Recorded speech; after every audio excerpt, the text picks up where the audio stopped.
hoy, el presidente de Estados Unidos, Donald Trump, restablece una histórica norma para prohibir financiar abortos fuera del país como parte de sus órdenes ejecutivas. El Vaticano confirma que impuso medidas disciplinarias al cardenal Cipriani en 2019, arzobispo emérito de Lima, quien fue acusado de abusos sexuales en el Perú. El procurado niega las acusaciones. Desde Nicaragua, carmelitas descalzos dejan el país tras 50 años de evangelización. Abogada nicaragüense denuncia que los religiosos fueron expulsados por la dictadura, por lo que se vieron obligados a entregar su misión. El Papa Francisco expresa su cercanía con Colombia en su Ángelus Dominical en medio de los enfrentamientos de grupos armados en ese país. Israel libera a 200 prisioneros palestinos, mientras que Hamas suelta 4 rehenes después de 15 meses de cautiverio. Inmensa alegría de sus seres queridos. Hola Natalie, comenzando la semana. Muy contentos de iniciar esta semana, Eddie, contigo y con los televidentes desde los estudios en Lima, Perú. Gracias por acompañarnos en EWTN Noticias. Soy Eddie Rodríguez Morel. Bienvenidos, yo soy Natalie Paredes. Empezamos las noticias desde Estados Unidos, desde donde el presidente Donald Trump restableció la política de Ciudad de México, una normativa que prohíbe el uso de fondos de los contribuyentes a organizaciones no gubernamentales extranjeras que promuevan o realicen abortos como método de planificación familiar. Los gobiernos extranjeros y algunos grupos internacionales están exentos de la norma. La política de Ciudad de México fue instaurada en 1985 por el entonces presidente Ronald Reagan y desde entonces ha sido derogada por presidentes demócratas y restablecida por republicanos. La medida fue oficializada por Donald Trump en una orden ejecutiva firmada el viernes último, mismo día en que se realizó la Marcha por la Vida 2025 en Washington, a la que se unió el presidente de Estados Unidos por videomensaje y el vicepresidente J.D. Vance en vivo. Escuchemos qué dijeron sobre la defensa de la vida. Bajo mi liderazgo, un departamento de justicia reformado finalmente investigará los ataques de la izquierda radical a las iglesias y los centros de crisis de embarazo. Y llevaremos a los perpetradores ante la justicia. Los haremos comparecer ante la justicia de una manera u otra. También pondré fin al uso de las fuerzas del orden como arma contra los estadounidenses de fe.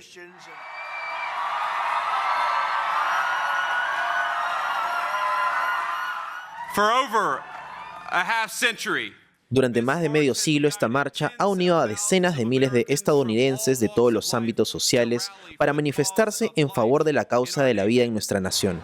Es la mayor concentración del mundo para celebrar nuestro movimiento, las victorias por las que hemos luchado tan duro y sí, las victorias que aún están por venir. Marchamos para proteger a los no nacidos.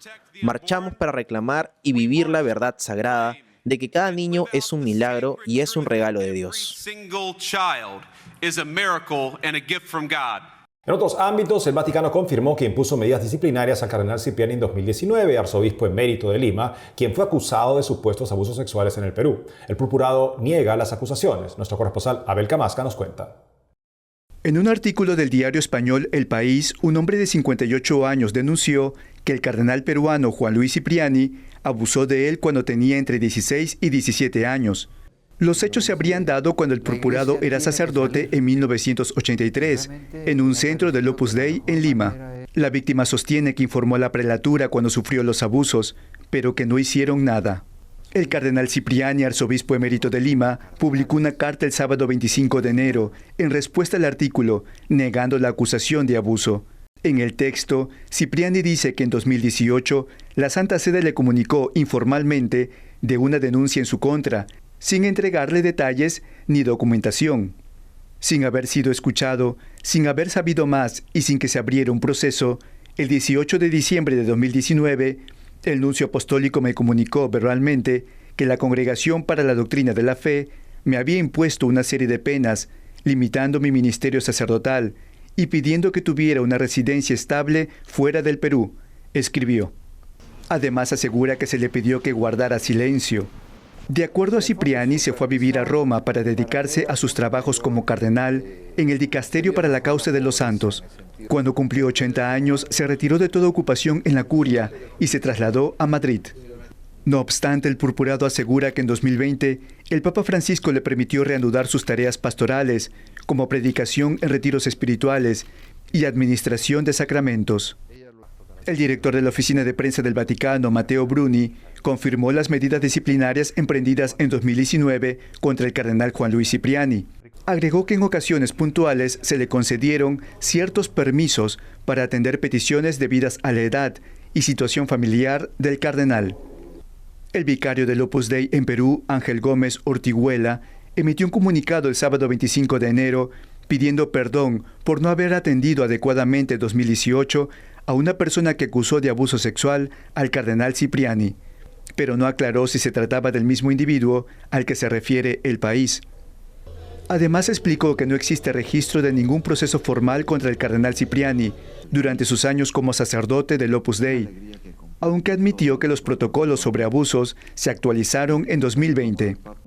El cardenal Cipriani es conocido como el primer cardenal del Opus Dei.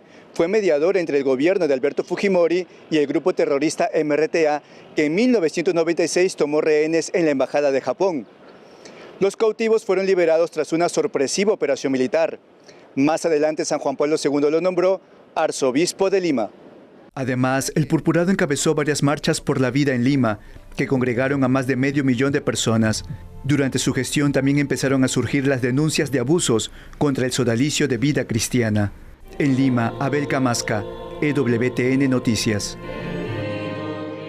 Ahora vamos con noticias desde Nicaragua, donde una importante orden religiosa anunció que después de más de 50 años de presencia en el país dejarán su sede. Los detalles en el siguiente informe. Con una solemne misa, la Orden de Frailes Carmelitas Descalzos de la parroquia Nuestra Señora del Carmen en Managua celebró en diciembre su última Navidad luego de 50 años en Nicaragua.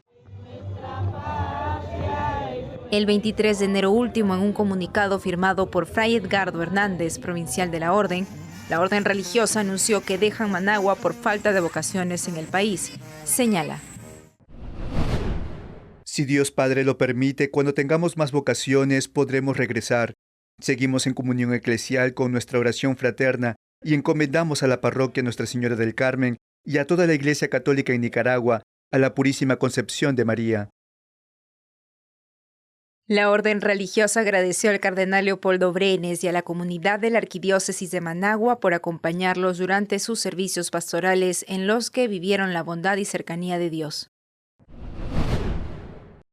Presentamos nuestra oración de acción de gracias a Dios por el regalo de haber hecho camino de fe con tantos feligreses, de haber celebrado la alegría de la devoción mariana y la profundización en la vivencia de la fe eucarística. Fray Edgardo expresó también que cada uno de los frailes está agradecido por el camino de fe vivido con tantos feligreses, de celebrar la alegría de la devoción mariana y el profundizar la vivencia de la fe eucarística. Para la abogada nicaragüense Marta Patricia Molina, el caso de los carmelitas en realidad es un destierro. La autora del informe Nicaragua, una iglesia perseguida, denunció que los religiosos carmelitas fueron expulsados, por lo que vieron obligados a entregar su misión a la Arquidiócesis de Managua. Hasta el cierre de este informe no fue posible hablar con la doctora. La orden confirmó a Ciprensa el jueves 23 de enero que en Nicaragua quedó solo un fraile carmelita. El domingo último por la tarde, el cardenal Brenes asignó al nuevo párroco de Nuestra Señora del Carmen en Managua, que dejan los carmelitas. Ahora les contamos que tras el rezo del Ángelus el domingo, el Papa Francisco ofreció su cercanía por las víctimas de la guerra entre Sudán y Sudán del Sur y manifestó su preocupación por la situación de violencia en Colombia por los grupos de narcotráfico. Escuchemos su reflexión. El conflicto en curso en Sudán, iniciado en abril de 2023, está causando una gran crisis humanitaria al pueblo, con consecuencias dramáticas. También en el Sudán del Sur. Estoy cercano a las poblaciones de ambos países e invito a la fraternidad, a la solidaridad, a evitar la violencia, a no dejarse instrumentalizar. Renuevo mi llamado a las partes en Sudán para que cesen las hostilidades y acepten sentarse en una mesa de negociación. Exhorto a la comunidad internacional a hacer todo lo posible para llegar y hacer llegar las ayudas humanitarias a las víctimas y a encontrar la calle, el camino para la paz. También miro con preocupación la situación en Colombia, de manera particular en la región del Catatumbo, donde los encuentros entre armados han provocado tantas víctimas y más de 30.000 desplazados. Dirijo mi cercanía a ellos y rezo Dirigimos nuestra mirada hacia Tierra Santa, donde el sábado último se desarrolló el segundo intercambio de rehenes y presos palestinos tras el acuerdo de tregua entre el gobierno de Israel y los terroristas de Hamás. Veamos los momentos en que 4 jóvenes soldados israelíes regresaron con sus familiares.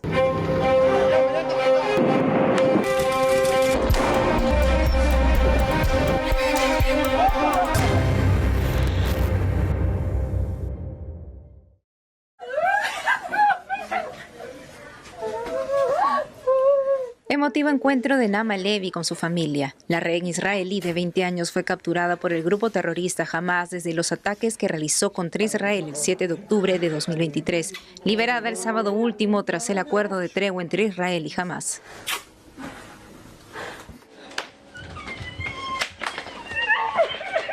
Junto a ella fue liberada la soldado israelí Daniela Gilboa, de 20 años, quien también se reunió con sus familiares en el punto de encuentro de emergencia del frente.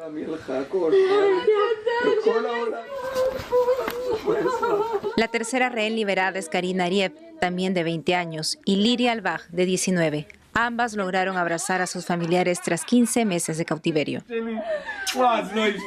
La madre de Liria Albaj agradeció la liberación de su hija por teléfono al primer ministro israelí Benjamín Netanyahu y le pidió que todos los rehenes vuelvan a casa para ser verdaderamente felices, a lo que el primer ministro respondió así. Yo les dije y lo prometí, y no dudé ni un momento de que lo lograríamos. Y estoy feliz de que con nuestros grandes esfuerzos de las fuerzas de defensa de Israel y de todos los implicados, hayamos conseguido que esto sucediera. Es realmente un gran día, y ahora les deseo mucha felicidad y, por supuesto, trabajaremos para liberar a todos los demás. Las 4 soldados liberadas fueron sacadas de la base de Nahal Oz, cerca de la frontera con Gaza, cuando militantes palestinos la invadieron, matando a más de 60 soldados allí. Todas ellas habían servido en una unidad encargada de vigilar las amenazas a lo largo de la frontera. El ejército de Israel informó que las rehenes liberadas recibirán atención médica y apoyo personal.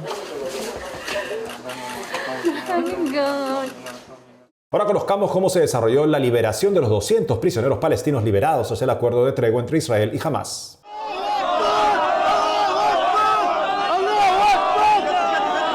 Los 200 prisioneros palestinos liberados por Israel llegaron el sábado último al Hospital Europeo de Gaza ante una multitud que los recibió entusiasmada. Fueron liberados como parte del alto el fuego entre Israel y Hamás. Un sentimiento indescriptible, gracias a Dios. Pedimos a Dios que tenga misericordia de los mártires y sana a los heridos, y esperamos que el resto de los presos sean liberados y que los reciban como nos recibieron a nosotros. Gracias a Dios. Lo condenaron a 999 años de prisión y estuvo 21 años en prisión. Yo tenía 7 años. Durante esos 7 años no supe nada sobre mi padre. Tengo miedo de no conocerlo cuando salga o de que él no me conozca a mí. Lo único que temo es esta situación. Las personas rodearon los buses en los que fueron trasladados los prisioneros liberados. Los cargaron en hombros, vitorearon y celebraron hasta con fuegos artificiales.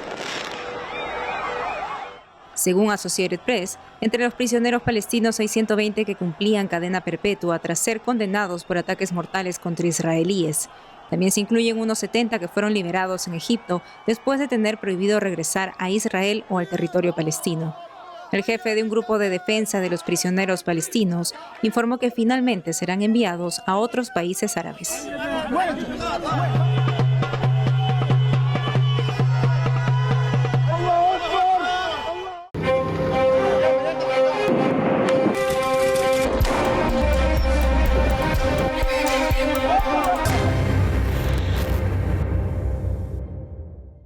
Vamos a una pausa, pero al volver, este mes comunicadores, periodistas y agentes de pastoral de todo el mundo se reúnen en Roma para el jubileo de la comunicación convocado por el Papa Francisco para este año.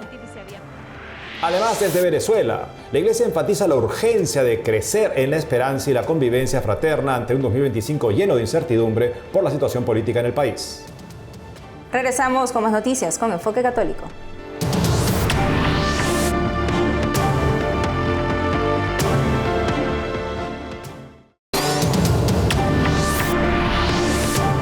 Roma se ha convertido por estos días en la casa de miles de comunicadores, periodistas y agentes de pastoral que venidos de todo el mundo están participando del jubileo del mundo de las comunicaciones, convocado por el Papa Francisco para este año. Veamos cómo se desarrolla este gran evento que contó con la presencia del Santo Padre. Paola Arriaza informa. El primer evento en el calendario de este año jubilar fue el Jubileo de la Comunicación.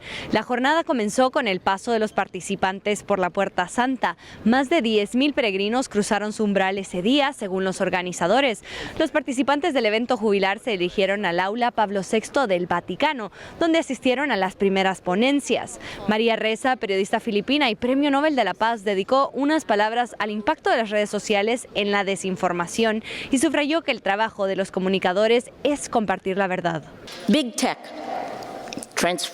Las grandes tecnologías transformaron a las redes sociales, que dejaron de ser una herramienta de conexión para convertirse en un arma de ingeniería del comportamiento. Estas plataformas no son tecnologías neutrales, sino sofisticados sistemas diseñados para explotar nuestras vulnerabilidades psicológicas más profundas, monetizan nuestra indignación y nuestro odio, amplifican nuestras divisiones y erosionan sistemáticamente nuestra capacidad de pensar con matices, nuestra capacidad de empatía.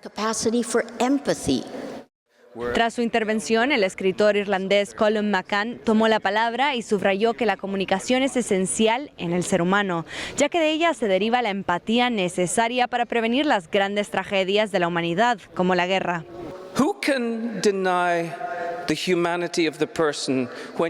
¿Quién puede negar la humanidad de una persona cuando acaba de escuchar su historia? ¿Quién puede lanzar un misil contra un mercado cuando conoce la historia de la dueña del puesto de fruta? ¿Quién puede permitir que sus políticos rechacen la entrada de un camión de alimentos de emergencia en una zona de guerra cuando ha escuchado la historia del niño que yace agonizante en la oscuridad?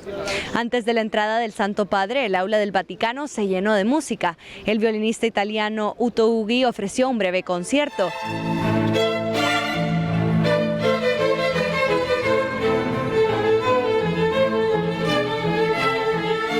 Cuando el Papa entró en su silla de ruedas, el público lo recibió con una ovación. Aunque el pontífice había preparado un discurso escrito, esta vez optó por improvisar. Nelle mani ho un discorso di 9 pagine. En mis manos tengo un discurso de 9 páginas. A estas horas, con el estómago empezando a revolverse, leer 9 páginas sería una tortura. 9 páginas sarebbe una tortura. Solo quería decir unas palabras sobre la comunicación. Comunicar es salir un poco de uno mismo para dar lo propio al otro. Y comunicar no es solo salir, sino también encontrarse con el otro. Saber comunicar es una gran sabiduría. Saber comunicar es una grande saggezza. El pontífice subrayó que el trabajo de los presentes construye a la sociedad y a la Iglesia, por lo que les invitó a ser íntegros. Francisco concluyó su discurso agradeciendo la labor de los comunicadores. En Roma, Paola Arriaza, EWTN Noticias. El 2025 se presenta a Venezuela lleno de incertidumbres y dificultades. La situación política afecta a todos los ámbitos de la vida. Ante esta realidad, en medio del año jubilar que recién empieza, ¿cuáles son los retos de la Iglesia Católica para mantener viva la fe este año? Nuestro corresponsal Andrés Enríquez nos cuenta. José Ángel Guevara es obrero y dice que no quiere irse de Venezuela, pero siente que la cuestionada toma de posesión de Nicolás Maduro para un tercer mandato presidencial, manchada por acusaciones de fraude, no le augura un futuro prometedor. Quiero, como decir, invertir otra esperanza a Venezuela, pues. Porque en verdad, o sea, oye, esto es mi país, pues. Y me duele salir de él, pero quiero invertirle por lo menos unos 3 meses, algo más, para ver qué sale de ahí. Si no, bueno. La esperanza de Guevara es la misma que intenta promover la Iglesia venezolana en los últimos meses. Monseñor Raúl Biort, arzobispo de Caracas, dijo en la inauguración del jubileo que la esperanza cristiana que debe difundirse en Venezuela no engaña ni defrauda, porque está fundada en la certeza de que nada ni nadie podrá separarnos nunca del amor de Dios. Que la apertura de este año jubilar sea para todos una invitación a mirar el futuro con esperanza y a comprometernos en construirlas con gestos concretos. que seamos capaces de dar una sonrisa, un gesto de amistad, una mirada fraterna, una escucha sincera, un servicio gratuito, una caridad, un paso adelante. Inundemos a Venezuela de esperanza, lo repito, inundemos a Venezuela de esperanza. En Venezuela no tendrá un trabajo sencillo. Muchos venezolanos no creen que la situación será mejor en el futuro cercano. La labor de los sacerdotes y religiosos hoy es más necesaria que nunca. No ganó ese señor porque en verdad votamos por él, porque no ganó porque votamos por él. Ellos ganaron porque tienen todo su poder, pues, y ellos se despachan y se dan su poder. Pero de verdad, la esperanza yo la perdí, y así como yo imagino que mucha gente. Y la gente le dice, no, pero no pierdan la esperanza, pero 20 y pico de años y nosotros no hallamos qué hacer con elecciones, sin elecciones, marchando, no marchando, y esta gente sigue ahí. ¿Cómo tú no pierdes la esperanza? Uno pierde la esperanza por eso. Y teníamos la esperanza del 10 de enero y no sucedió nada, ni va a suceder nada tampoco. Otros consideran que lo mejor es seguir adelante con resignación, esperando que la situación mejore en algún momento. Bueno, seguir, ¿qué más vamos a hacer? No podemos hacer más nada. Seguir en esta situación, seguir con ellos, ¿qué más se va a hacer? ¿Ves? Él tiene su banda puesta de la primera vez que sea presidente y sigue con su banda puesta así. Él mismo se la quita y se la pone otra vez. Mientras, la Iglesia y sus obispos seguirán siendo una voz valiente que, como a lo largo de estos meses complicados, ha denunciado los atropellos y los abusos que se cometen desde el poder en contra de los venezolanos. Iniciamos este año en Venezuela en medio de tensiones, miedos y desconfianzas. La situación económica sigue golpeando a muchos hermanos que sufren una gran pobreza. Que todas nuestras comunidades parroquiales encuentren espacios e iniciativas para compartir con los más pobres signos de la ternura de Dios y de la caridad cristiana. Sin duda alguna, es mantener viva la esperanza el mayor reto que enfrenta la Iglesia Católica en Venezuela este año. En un contexto de tanto sufrimiento y carencias, su misión radica en lograr que su rebaño mantenga siempre la mirada fija en Jesús y en su Madre. En Caracas, Venezuela, Andrés Enríquez, EWTN Noticias. Y en Roma se expone la Crucifixión Blanca, una de las obras favoritas del Papa Francisco del artista ruso-francés Marc Chagall, con motivo del Jubileo 2025. En el siguiente informe le contamos la relevancia de esta pintura. Se la conoció como la Kristallnacht, que en alemán significa Noche de los Cristales Rotos. Durante la noche del 9 y 10 de noviembre de 1938, los líderes nazis lanzaron brutales ataques contra las comunidades judías en toda Alemania y los territorios ocupados. Destruyeron sinagogas, casas y tiendas, dejando las calles cubiertas de vidrios rotos. En respuesta a los horribles acontecimientos de esa noche, el artista ruso-francés Marc Chagall pintó una de sus obras maestras, la Crucifixión Blanca. Chagall expresa un dolor profundo, aunque vive en París, pero expresa un tremendo dolor por las comunidades judías de toda Alemania. Produce un grito extraordinario de tristeza, de duelo en la obra Crucifixión Blanca.